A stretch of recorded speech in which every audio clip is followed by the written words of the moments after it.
స్తుతి స్తుతి స్తుతి స్తుతి స్తుతులకు పాత్రుడా నా యేసు స్తోత్ర అర్హుడా. స్తుతులకు పాత్రుడా నా యేసు స్తోత్ర అర్హుడా. స్తుతులందుకొనుము యేసయ్యా, స్తుతి పాత్ర నీకే చెల్లునయా. స్తుతులందుకొనుము యేసయ్యా, స్తుతి పాత్ర నీకే చెల్లునయా. స్తోత్రము స్తోత్రము స్తోత్రమయ, స్తుతి స్తోత్రము స్తోత్రము స్తోత్రమయా. పొందిన దెబ్బలు చిందిన రక్తం నా కొరకే, పగిలిన వీపున నిలువున గాయం నా కొరకే. ఆ మరణ వేదన నా కోసమే, ఆ రక్తధారలు నా కోసమే. ఆ మరణ వేదన నా కోసమే, ఆ రక్తధారలు నా కోసమే. ఆ రక్తధారలు నా కోసమే. స్తుతి స్తుతి స్తుతి స్తుతి స్తుతులకు పాత్రుడా నా యేసు స్తోత్రార్హుడా. యోహాను సువార్త 15వ అధ్యాయము 1వ వచనము. నేను నిజమైన ద్రాక్షవల్లిని, నా తండ్రి వ్యవసాయకుడు. నాలో ఫలింపని ప్రతి తీగెను ఆయన తీసి పారవేయును. ఫలించు ప్రతి తీగె మరి ఎక్కువగా ఫలించినట్లు దానిలోని పనికిరాని తీగలను తీసివేయను. నేను మీతో చెప్పుచున్న మాటలను బట్టి మీరిప్పుడు పవిత్రులై ఉన్నారు. నా యందు నిలిచియుండుడి, మీ యందు నేను నిలిచియుందును. తీగ ద్రాక్షావల్లిలో నిలిచి ఉంటేనే కానీ తనలో తాను ఎలాగో ఫలింపదో, అలాగే నా యందు నిలిచి ఉంటేనే కానీ మీరు ఫలింపరు. ద్రాక్షావల్లిని నేను, తీగలు మీరు. ఎవడు నా యందు నిలిచియుండునో, నేను ఎవరి యందు నిలిచియుండునో వాడు బహుగా ఫలించును. మరి దేవుడు పరిశుద్ధ వాక్యంలో సెలవిచ్చున్నాడు. మరి ఎవరైతే మరి ఆయన యందు అంటుకట్టబడి ఫలించినట్లు అభివృద్ధి పొందును.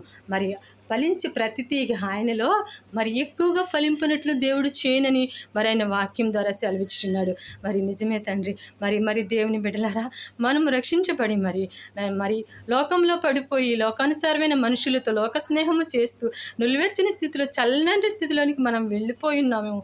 ఒక్కసారి మన స్థితిని మనం జ్ఞాపకం చేసుకొని మనం ప్రభుతో అంటగట్టబడి ఉన్నామో, లోకముతో అంటగట్టబడి ఉన్నామో మనల్ని మనం పరిశీలన చేసుకొని మన రక్షణను మరలా పునరుద్ధరించుకున్నటకు ఆ ప్రభు మనకు సహాయం చేస్తాడు. మరి మీరు ప్రార్థన చేసుకోనండి. మరి ఎవరికైతే నా మాటలు ఎవరి యందు నిలిచిండునో, ఎవరి యందు నా మాటలు వానికి ఎవరు నన్ను ఏమి అడిగితే నేను అది వారికి ఇస్తానంటున్నాడు. మరి దేవుని మాటలు మీ యందు నిలిచి ఉండేటట్లు చేయండి.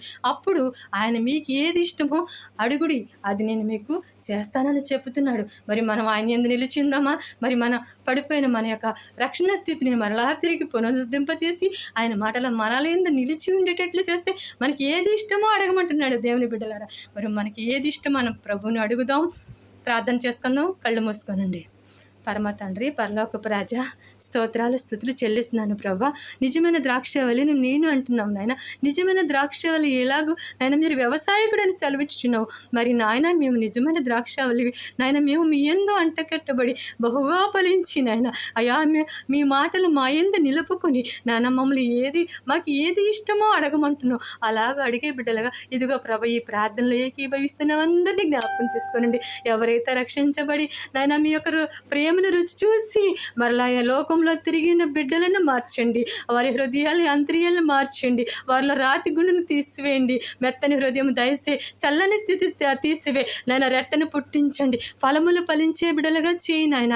ఆయా ఆత్మ ఫలములు ఏమనగా ప్రేమ, సంతోషం, సమాధానం, ఆశా నిగ్రహము నాయన. ఇదిగో ప్రభు అనేకమైన గలతీ పత్రికలో మీరు ఇచ్చిండ ఆ ఫలములన్నీ అయా మేము ఫలించేటట్లు, ఈ చూస్తున్న బిడ్డలందరూ ఫలించేటట్లు, వారి యొక్క రక్షణ పునరుద్ధరించుటకు నాయన బిడ్డలందరికీ తోడుగా ఉండండి.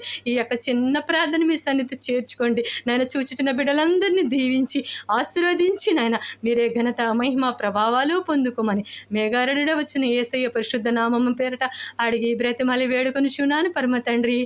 Amen amen amen. దేవుడు మిమ్మల్ని అందరినీ దీవించి ఆశీర్వదించి కాపాడునుగాక. ఆమెన్.